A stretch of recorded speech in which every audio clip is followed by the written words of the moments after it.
Today we get to start talking about the assumptions and beliefs of Sigmund Freud and of psychoanalytic psychotherapies. Now, we are going to both discuss Freud's theory and deconstruct him a fair bit as we go through. And so remember, people don't tell us what they assume directly. In fact, it's unclear to me sometimes if people know what they assume. Oftentimes people tell us what they believe. And so our assumptions undergird our beliefs. They're underneath. Think of our beliefs as built on the foundations of our assumptions. And sometimes they fit quite well and sometimes they don't. And as you're working on the papers in this particular class, it's important for you to reflect and to develop some insight about whether or not your assumptions and beliefs fit well. Sometimes they don't, and the issue isn't that they have to or they should or they must. The issue for me is, are you aware of them? Because once you're aware of them, you can decide what it is that you're going to do about them. Now, it's not infrequent that students will come to me and say, well, Matt, I assume different things in different contexts. That statement is also built on the foundation of other assumptions. And so, okay, what's going on in that context that you assume in this and this, and what's going on in another context that you assume that and that? You haven't actually answered my question about what you assume. You're just saying, well, it depends. Okay, great. What does it depend on? What are you assuming? And so I hope that gives you a sense of some of the things that I'm after in this particular class and some of the things I'm after from my supervisees. So when it comes to Freud, he makes an assertion well, not up front, but there are three major phases to Freud's theory. The first phase, Freud 1, is mostly neurological. He's mostly thinking of the functions of the brain, right? And of course, back then, it's similar in some ways to today, he had to guess and to extrapolate what was going on in the brain neurologically speaking when patients showed certain symptoms. Then Freud 2 is when he begins to develop what we understand as Freud's theory, clear development of the psychodynamic model, the id ego and superego.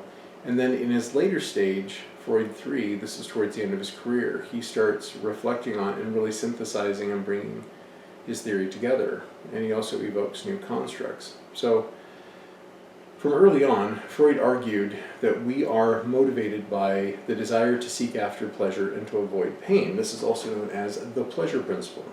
So the pleasure principle itself relies on assumptions around naturalism, etc., that if we are natural objects in the natural world, then we are governed by natural forces. As natural objects in the natural world governed by natural forces, we can wonder what are those natural forces that control natural objects' behavior. Natural objects such as animals. What seems to motivate animals? Well, animals seem to be driven to seek after pleasure and to avoid pain, to seek after those things that lead to their survival and to avoid the things that would extinguish their lives in general. And so, like the dog that I just neglected walking in, Ninja, he was coming in here for butt scratches. And so he is seeking after the pleasure of me scratching his butt. That motivated him to come in here. And so according to Freud and many other thinkers of his time and since, well before Freud as well, we are merely natural animals. We are just natural objects. And so Freud seemed to think of us as rather sophisticated in some ways, natural animals, but natural animals nonetheless. And so this desire to seek after pleasure and to avoid pain he called libido. So it is this seeking after pleasure. And libido is one of the primary motivators of all of our behavior. So much so that Freud struggled to articulate anything that might be motivating force other than libido for much of his career. So you're listening to this video, it is because it is providing you pleasure in some way or helping you avoid pain in some way. That is the sum total of your behavior. And on the one hand, that makes sense, because it seems like a lot of our behavior seems to be involved in the seeking after pleasure or avoiding pain, right? And these can be minor pleasures like security or major pleasures like sexual intercourse. That regardless, there is this desire to seek after pleasure and to avoid pain. Well, so for much of Freud's career, he was satisfied with that. Later on, though, he began to encounter, World War I. When he began to see reports of, and the horrific footage coming out of World War I of piles and piles of corpses in just tens of thousands of people dead and dying, he realized that the pleasure principle doesn't cover all of our behavior, that there was nothing pleasurable, that there must be another very profound energy that motivates our behavior. And so later in his career, he evoked another construct called the thanatos. This is also known as the death urge. And so thanatos is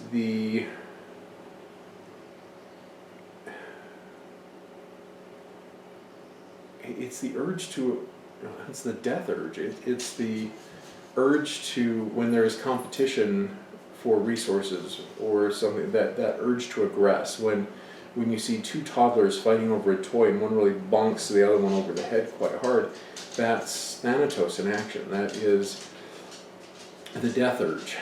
And likewise, he began to acknowledge late in his career that all of us die. And he doesn't address another issue to my satisfaction. That's the issue of suicide, why it is that people complete suicide, and why suicides in some areas are as frequent as they are. And so he began to address warfare, right? People aggressing against one another. And he began to see that as something in and of itself. It wasn't just in relation to libido, like I aggress against others to get access to the things that are pleasurable for me, i.e. libido is the ultimate motivator.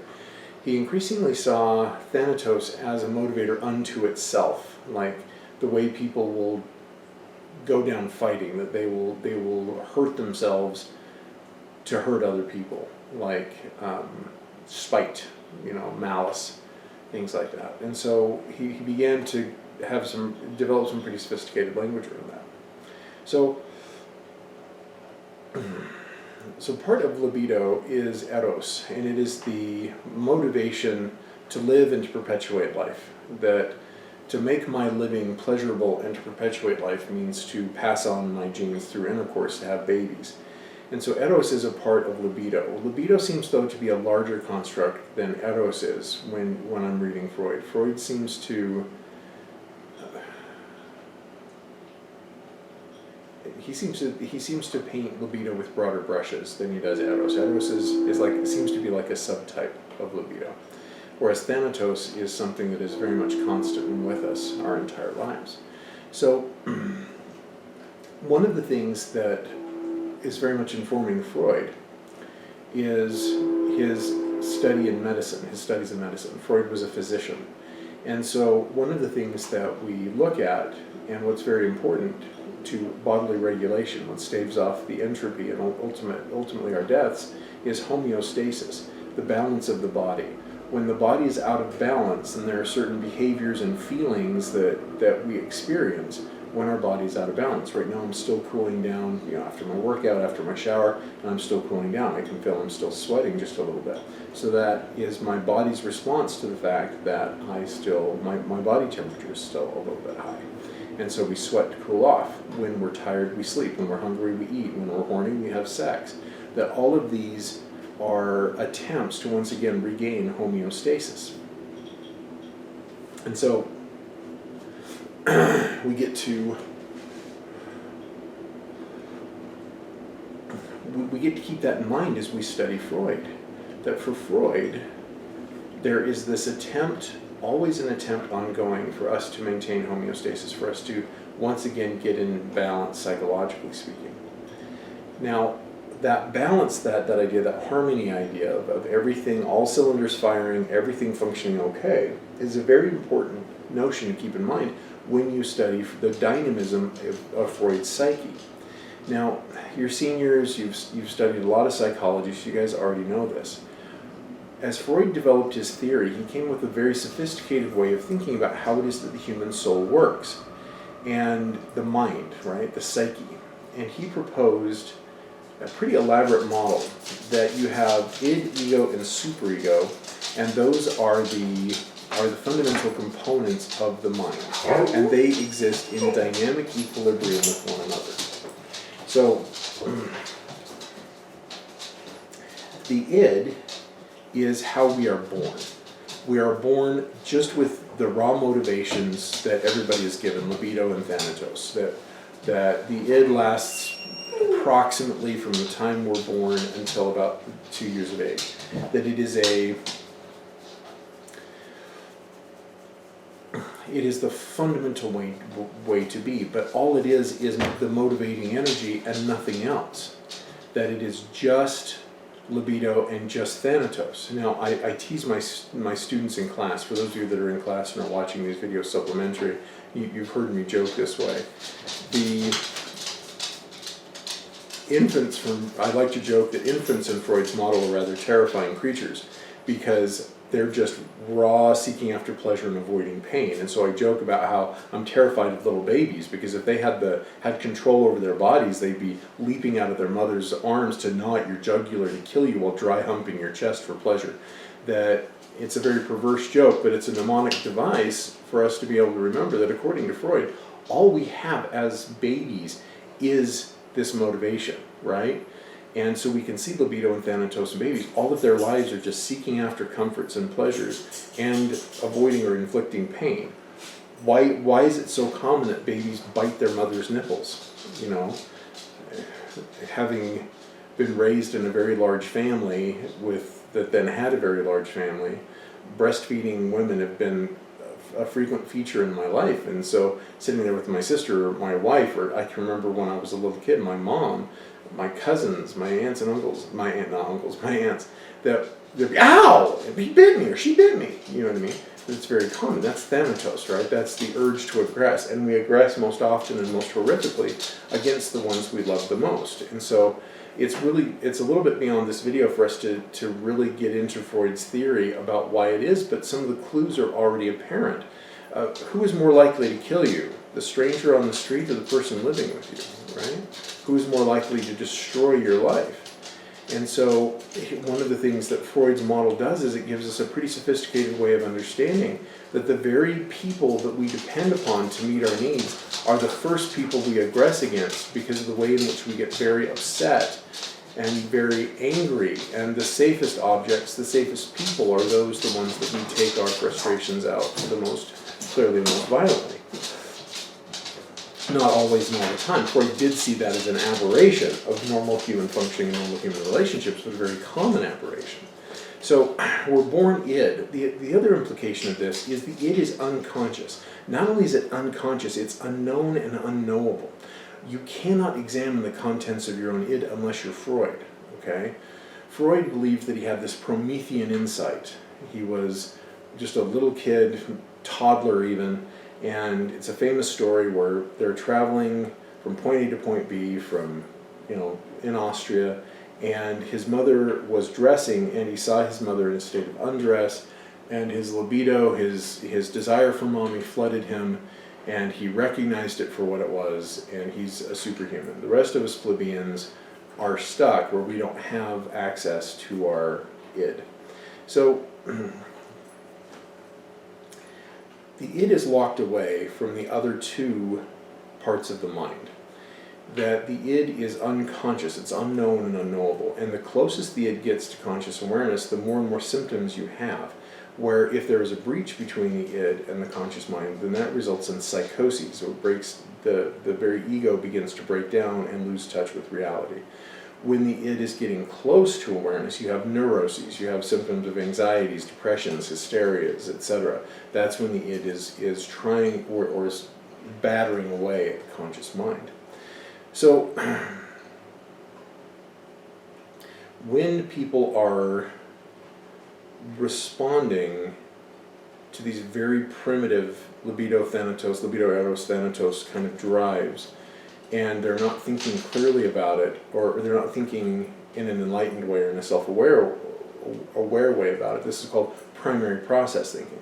This is where you see people really regressed. Like watching a client decompensate the other day, for example, she went from speaking like a very sophisticated, skilled professional 35-year-old woman to speaking like a very little girl as she was huddled in the corner of my office, right? That's primary process thinking, where she's very, very regressed. She's responding to very, very basic urges and desires compared to what she normally does. And so that's usually a sign that, again, trauma that had been repressed into the unconscious is coming close to the surface. And so with that comes very primitive, very basic ways of acting and thinking that seems like to us somebody's regressed in age. Well, here's a problem with the id, though. The id is an irrational entity. The id sucks at solving problems. And so the id is confronted with a world that is not designed to meet the id's needs. Okay? The world isn't just availing itself for the id's pleasures and the id's aggressions.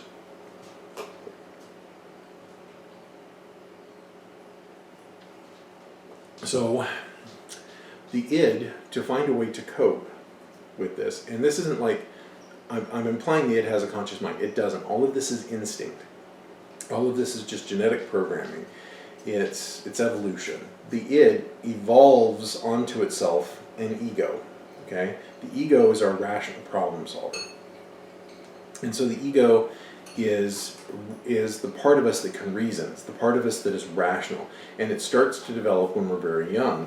And there's some debate amongst Freudians as to when the ego is fully developed. But at 2, in fact, one of the reasons why we have terrible 2s, according to Freud, is because the kid is now thinking for themselves. The kid now has the capacity to make rational decisions for themselves. Now, granted, a 2-year-old's rationality is very different than an adult's rationality, hence you have this battle of wills with your 2-year-olds. They think they know the best, but it's a 2-year-old version of the best, right? Not a 30-year-old version of the best. So therefore, the rational mind of the parent is now at odds with the rational mind of the 2-year-old, because oftentimes the 30-year-old knows best. So there's that battle of wills, and it's because the toddler is developing the capacity to think for themselves, right? They're developing this power of reasoning. They're not very good at it yet. The ego is still very basic. It's very primitive and barely forming, but it's there. And so the id is helpless in the world unless it receives direct caregiving. What creates the need for an ego is that caregivers cannot reliably provide for all of the needs of the id, right? All the needs of that little baby cannot be provided for the toddler. So therefore that spurs the growth of the ego. Now, there's a barrier now between the id and the ego. It's almost like the ego is a tumor growing on the id, right? It comes from the id and it exists to serve the id. And it's very humbling for us to think about, if we're Freudians, that my rational mind exists to solve problems so that I can seek after pleasure, avoid pain, and aggress against others in a rational way, i.e. a way that doesn't decrease my own long-run survival. So somebody with a rational mind can delay pleasures now if it means greater or more secure pleasures later, that they can avoid aggressing now if it means they can really have awesome aggression later. Like, I'll avoid teasing you now so I can murder you later. That's not what Freud said. But there's this idea that we can reason through it, right? That we can reason through and meet our needs more effectively in the long run. Now, this has all sorts of implications, by the way, for how we treat other people, how we treat our clients. That means that we're not just catering to their every whim. I was not really surprised, mildly dismayed and disappointed. I was watching a video, so my day job is university professor. My night job, a couple nights a week, is helping direct a rehabilitation program. And we're very shoestring budget, low-key. We often work with pretty desperate clientele with no money. And so therefore we often get advertisements, these other organizations not knowing better, that if our clients are on Medicaid, we're lucky. We work with some really poor clients. We don't make much money, and organizationally. And so I get this video or a link to a video in the email that's talking about one of these fancy rehabs, and it's one of those rehabilitation clinics that various celebrities have gone to, and it's endorsed by some celebrities. So I clicked on their links, and I was delighted on the one hand because it's fun to see how other people work, and dismayed on the other hand because delighted because of all the resources that these other treatment professionals at this fancy rehab have. Oh my gosh, they have hot tubs and massage therapists on call and gourmet 5-star, 3 whatever star chefs, just the day and night, like you hit a button and a therapist is in your office to help morally support you. And horses and dogs and all sorts of animal-assisted therapies and like helicopter skiing and things like that, where they fly you up to the top of the mountain, and if you want to, they push you out, and then you ski down the mountain with no one else on the mountain but you. And surprisingly enough, I can see some valid ways where all of these things could be used therapeutically. At the same time, though, I chuckle because what you're doing is you're just catering to the id. The reason why the ego develops is because the world is not meeting every whim and every need, so therefore people need to rational reason for themselves how to get their needs met without mommy constantly breastfeeding them. And so these fancy rehab clinics are just mommy breastfeeding these babies that are supposedly adults, just catering to their every little desire and whim, so they never have to become rational, stand-up, grown-up adults on their own. And now that's a Freudian interpretation, right? There are other interpretations where some of what they're doing might be valid in other ways. So the reason why the ego develops is because the world is hard and our caregivers can't be our 24/7 caregivers forever, right? That mom gets sick of breastfeeding us and so she weans us. So with the superego begins to develop, and it's something, again, the id bumps off, kind of buds off and creates for itself to meet our needs, because it turns out we live in a world of other people, and other people might push back against us if we're trying to meet our needs in a way that is exclusive to them. So imagine a toddler, and the toddler is not yet developed even in ego, and there is an apple high enough off the ground that the toddler can't reach it. Well, the id toddler is helpless. There's nothing that, because again, it's unconscious, it's irrational. There's nothing it can do to get that down, so it would just helplessly grunt and jump at the apple. Well, now imagine a slightly older toddler that has developed ego, that it has developed the capacity to reason, develop self-awareness. So the ego baby then goes over and sees the apple is just out of reach, finds a stick and knocks the apple down. Well, then id baby would just tackle ego baby to the ground and try to take the apple, okay? Well, the thing is ego baby is now older and bigger, and so ego baby can bash id baby, okay? Well, then parent figures, even older people who have this thing called superego, then get mad at id baby and ego baby for fighting, and so therefore they're both punished and the apple is taken away from both of them. And so therefore, because we live in a world with other people, we need to figure out how to get our needs met, how to seek after pleasure and avoid pain in a way that doesn't get us in trouble with other people and doesn't prompt them to aggress against us, okay? So the superego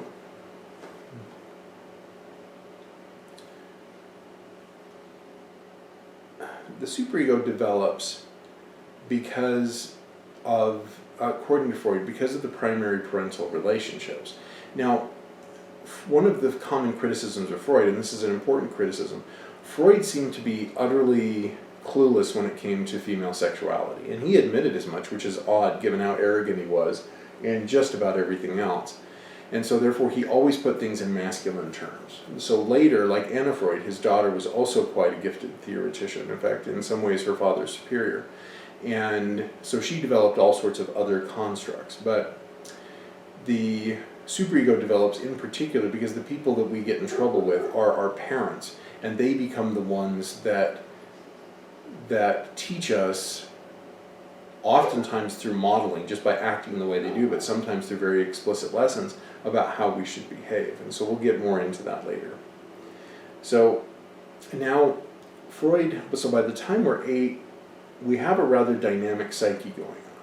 So the id is still there. The id will be omnipresent for the rest of our lives. We have developed an ego, we've developed the ability to rationalize, and we're self-aware, and then we have also developed the superego.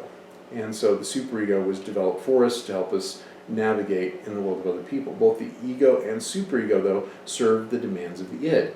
Unfortunately, it's not that clear, because the ego also has to deal with the real world, and the superego also has to deal with the world of other people. And so the id is constantly making demands of it.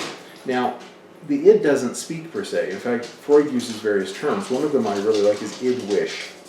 Id wish is this notion that the id is constantly sending urges in the form of desires to the ego, right? And the ego needs to balance that with the superego demand saying, don't eat that, don't touch that, you know what I mean, don't go there, that's bad. And so the poor ego is trying to serve 2 masters. Actually 3. It's trying to serve the master of the id with its incessant demands for seeking after pleasure and avoiding pain. It's trying to deal with the demands of the real world, and the real world places strong demands on the ego. And likewise, the world of morality, the world of other people.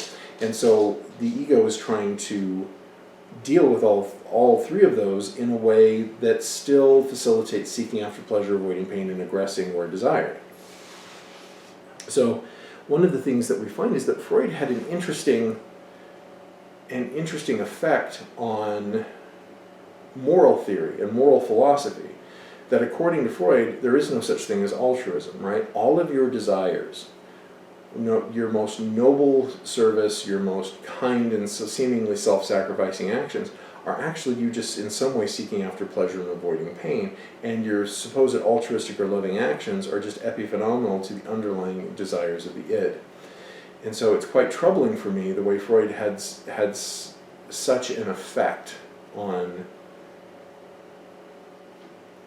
our social philosophy, that I've noticed there's a lot of skepticism in our culture around altruism. We tend to presume there's underlying selfish motives. Like, a little while ago, I had a very frustrated and confused student in my office, and she kept really trying to fight.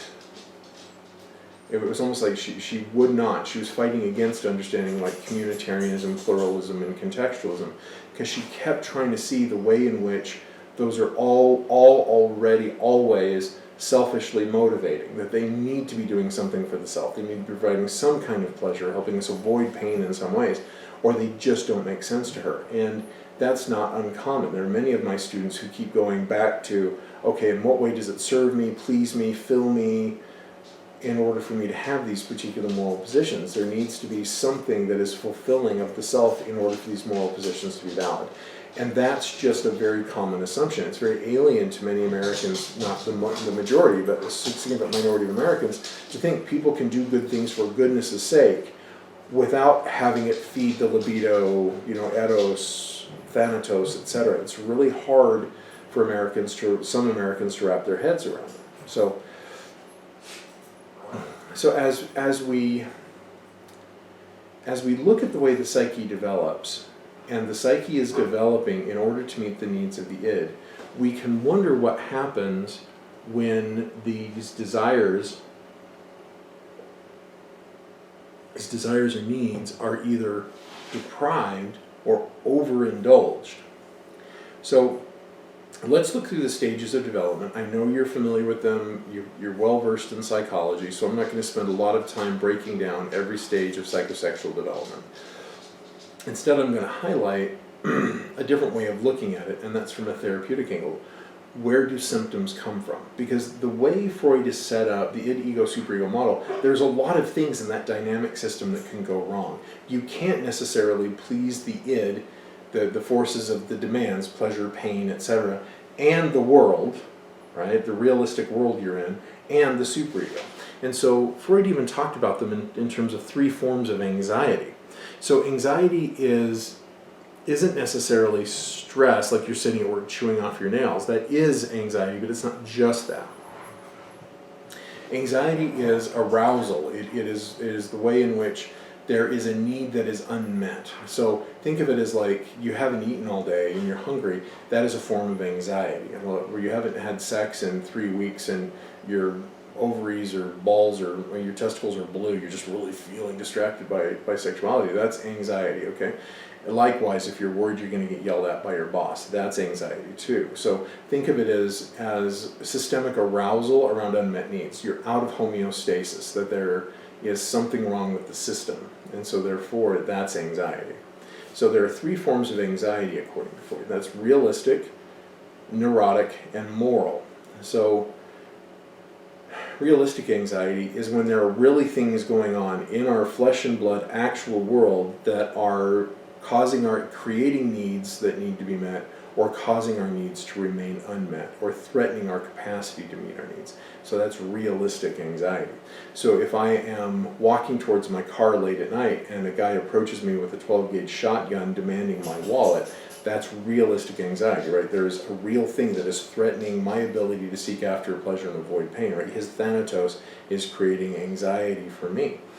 And so likewise, if your employment is threatened, you get a pink slip in your box, you get yelled at by your boss, or anything that threatens, your lover is leaving you, he or she is packing up and moving out, that's realistic anxiety. There are real needs now that are being, need fulfillments that are being taken away and leaving you with pretty profound needs that will remain unmet. So those are realistic anxieties, and so that's ego anxiety, right? There's really things going on that's perfectly rational that these people are stressed out. Freud didn't actually have a lot to do with realistic anxiety other than to validate and comfort people. So I think that may be valid even for non-Freudians, that if there's a perfectly appropriate role for counseling, Freud doesn't seem to have done much of this, but it's a perfectly appropriate role for counseling when people's life situation really just sucks, and it would suck for anybody, and it's perfectly reasonable and rational that they are suffering stress. And so that's when we teach Freud wouldn't, but we would teach coping skills and offer moral support, etc. Alfred Adler, we'll get to him next in this psychoanalytic unit. He has more to say about comforting those who are going through life stress, but Freud acknowledges that's a thing. Again, he doesn't spend much time there. Instead, he spends more time with the other 2 forms of anxiety, and that's neurotic and moral.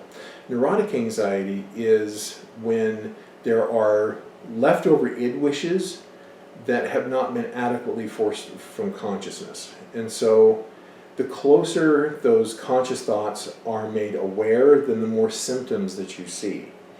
So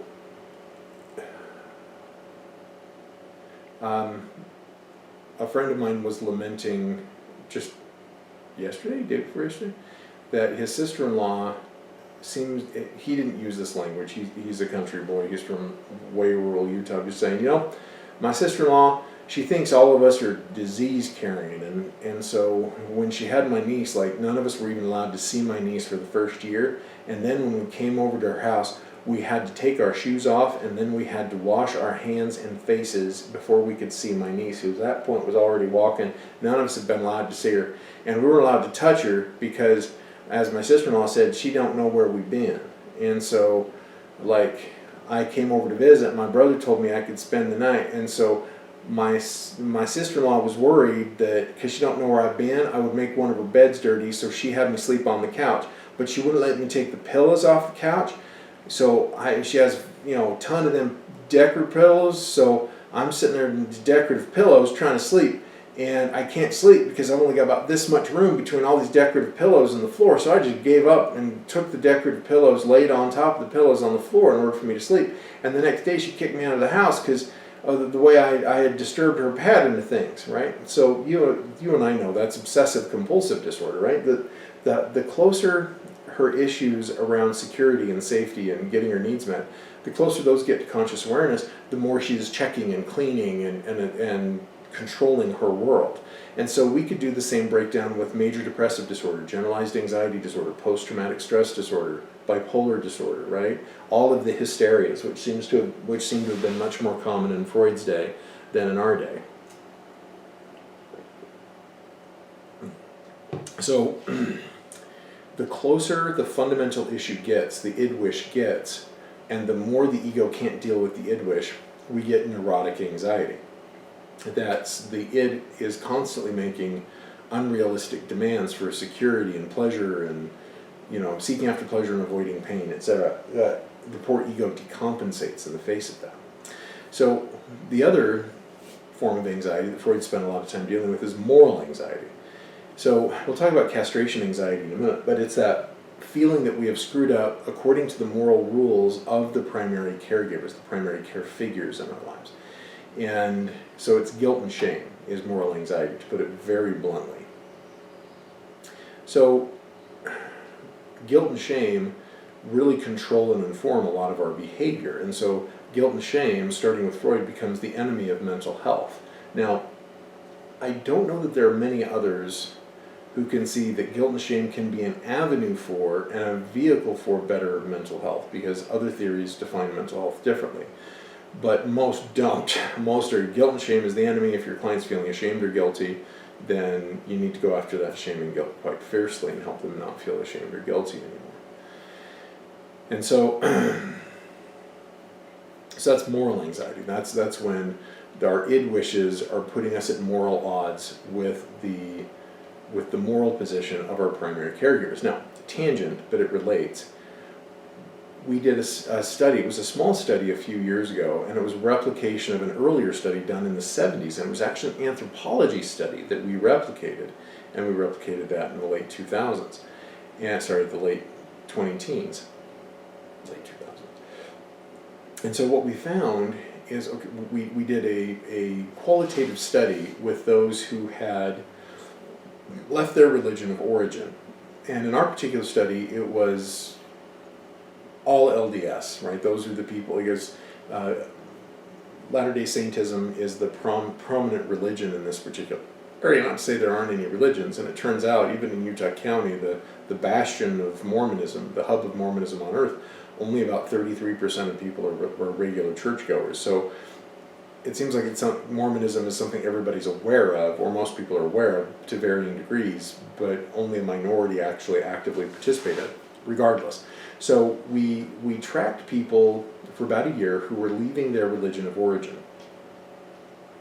And one of the questions we asked them, one of the many questions we asked them in these qualitative studies, is like question 3 in our series of questions in this interview is how would they describe their primary paternal figure in their life. And for the vast majority of them, that was their father. So for a couple, it was a stepfather, but for the vast majority, it was a biological father. And they would describe in detail their bio dad, okay, if insofar as they had a very, I don't want to say close, but a very consistent interaction with him in some capacity. And then we asked a whole bunch of other questions, and much later in the interview, we asked them to describe their conception of God. Like if they were to characterize or describe God, how would they do so?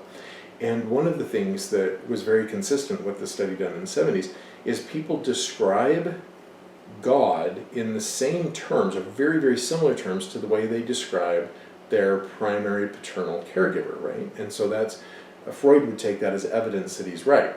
I think there's a lot of other interpretations available, but that's how Freud would take it. He says, see, the way in which our primary caregivers treat us and the way they teach us morally very much informs the shame and guilt we feel in our lives. And so those of the research subjects who experienced a punitive God, very interestingly, also described their father in punitive ways and vice versa. Whereas those very few, and there are only a couple in our study, who had a very nurturing and loving relationship with their father, also experienced God as a loving and nurturing being. And so Freud would say, yep, I'm right, that their source of moral anxiety is very much inflamed by and informed by their religion, but the God that they're actually terrified of is actually their father. And so there was a study some years ago, like back in the 70s and 80s, where people found that, my colleagues found that people leave their religion of origin, not in all cases, but in many cases, they're actually leaving the religion of their parents. Now think of that for a minute, because I've noticed that when I'm hanging out with the groups of Catholics, and there are some Catholics that are deeply troubled by Catholicism, that can happen regardless of their relationship with their primary paternal figure. It just seems to be exacerbated when they have, let's say, dad's a devout Catholic, but he's spiritually abusive, then that greatly increases the amount of shame and guilt and stress that his children experience. And so Freud would say, see, I'm right. There we have moral anxiety all over the place, and it is the perfectionistic demands of the paternal caregiver that flare all of this up. So, so the poor ego is constantly dealing with neurotic anxiety, moral anxiety, realistic anxiety. It's a miracle any of us function at all. And so there's another issue though, and that is when our needs are not met or they're overindulged, then it creates problems for us as we develop. So let's start with the oral stage of development. Freud talked about cathexes. So for those of you who have downloaded and you're reading through my notes, I know I'm not going quite in order of the notes. Close, but not quite. So skip down a page when it talks about Freud's so-called psychodynamic theory. Or Freud called his theory psychodynamic, rather. It was very dynamic. And so with Freud, the libido, insofar as the libido is constantly flowing, right? We constantly have needs to eat, sleep, when we're little, seek after pleasure, avoid pain, and as we begin to sexually mature, it's eat, sleep, and have sex. And so as we are developing, think of it, the libido must flow. And if there's anything that accelerates or dams the libido, that's going to be a problem, right? Overindulging or blocking. Either way, it causes what Freud called a cathexes. Imagine the libido is just flowing through your life like a river, right? It is the river of life. Thanatos, the ultimate expression of Thanatos, is at the end. And so libido must flow naturally and smoothly through your life or there will be problems. Think of cathexes as big old holes in your river that cause eddies of current. So if you guys have seen a river and there are areas in a river where the water just spins and digs a hole, think of that as a cathexes. That's where there is libido trapped. The libido isn't flowing smoothly. There's a trap there. And so that trapped libido is a cathexis. Now, there are two manifestations of cathexes that are very important for therapists to be aware of if you're a psychodynamic therapist. And that's fixations and repetition compulsions. Fixations, that's where our mind goes when we're stressed. Okay? That's where our mind goes when we're stressed. And it usually goes to the point of a cathexis, or to our various cathexes. Likewise, with repetition compulsion, it's think of it as an attempt to undo. Attempt to undo the unmet needs from earlier in our lives. So, fixation. I'm stressed. Okay? This could be a neurotic stress, could be a moral stress, and realistic stress. And so let's say that I have a cathexis at the oral stage of development, because at the oral stage I was not breastfed significantly or consistently. So therefore I've got that unmet oral need, right, from the time I was a baby where mom didn't breastfeed me much. And so therefore I've got that fixation. So when I'm stressed, my mind keeps going to food, right, or putting things in my mouth, chewing pens, drinking, etc. All talking a lot. Anything having to do with the mouth shows a fixation. Now, repetition compulsion is what we actually do. Repetition compulsion is our behavior. So when I'm stressed out, I eat. That's a repetition compulsion, right? If I'm stressed out and I'm chewing my pen, it's not just where my mind goes, it's what my behavior does. Okay? And so that is the repetition compulsion. So fixation is where my mind goes. Repetition compulsion is where my behavior goes when I'm stressed. So just thinking of that, you guys, for those of you that were attending class the other day, you heard a far more graphic version of the story, and that is that there was a certain woman I know who was very Victorian in her sexuality, in her sexual identity. You know, sex was never talked about, modesty was absolute, collars go up to the chin and to the ankle.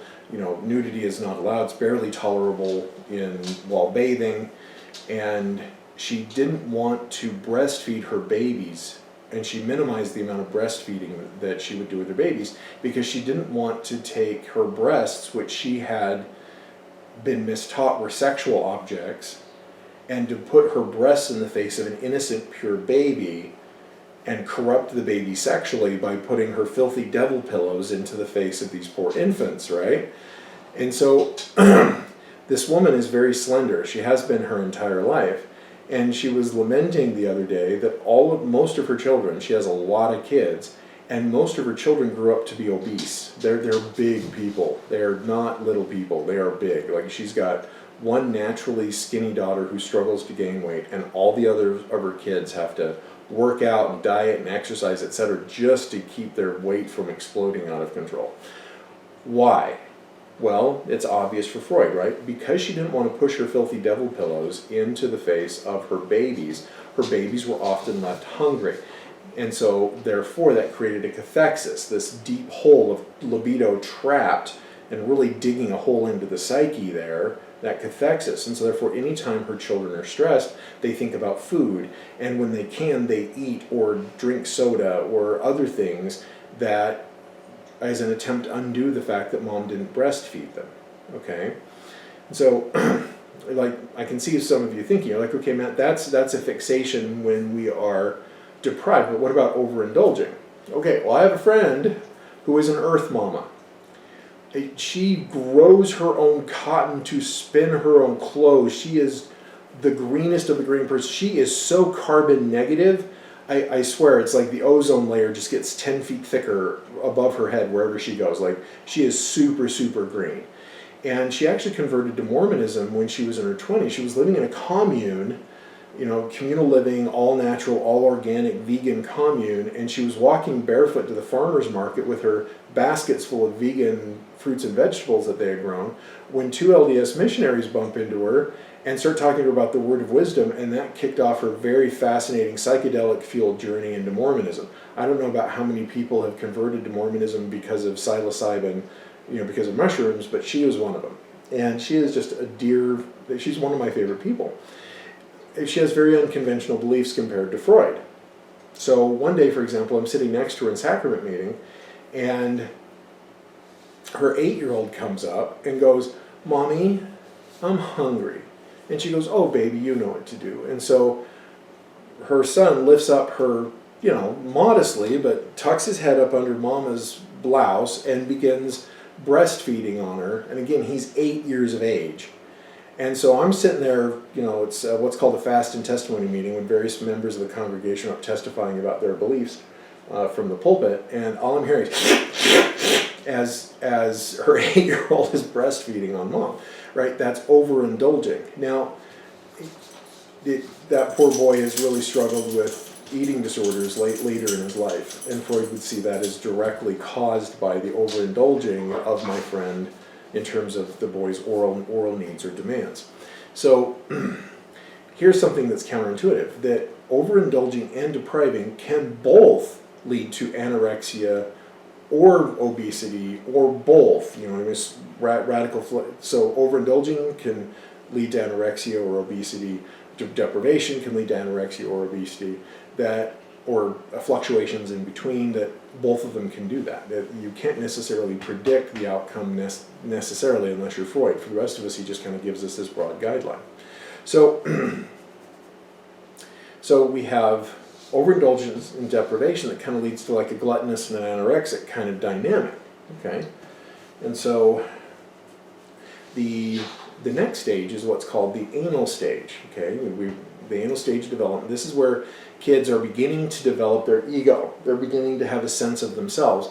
And likewise, they're learning how to control these floppy bodies that they were born with. Just think of the little babies, how they seem to grow into and start to gain mastery of their bodies. And how very sophisticated little kids get. Like, they master the body pretty quickly. And an important part of mastering of the body is mastering sphincter control. It's mastering urination and defecation, right? Pee and poop. And so, so it is also learning to deal with privation. We don't always get to poop when we want to, and so therefore we need to learn bodily control. And so what does that have to do with cathexis? Well, sometimes our efforts to learn bodily control are deprived, where we have very punitive, very punishing adult figures. That if we poop at the wrong time or in the wrong way, how do you poop in the wrong way? Good question. And so that the little kid is punished for that. Likewise, overindulged, imagine a 6-year-old still in diapers. They're perfectly cognitively functioning, their ego is well developed, but they just won't, and mom keeps overindulging them, and so therefore it's very hard for them to get into kindergarten or make the next step because they're just overindulged in terms of their anal practices, right, in terms of their defecation. So, whereas in the oral stage, a lot of the libido is focused on the mouth, right? In the anal stage, the mouth is still involved, right? Kids still derive pleasure from eating, drinking, etc. But in the anal stage, it is now focused on sphincter control. So what we will do next time is we will take up the anal stage, and we'll talk about cathexes at the anal stage of development and how that leads to anal retentive and anal expulsive, and I will tell a couple of graphic stories about that. So I'll see you next time.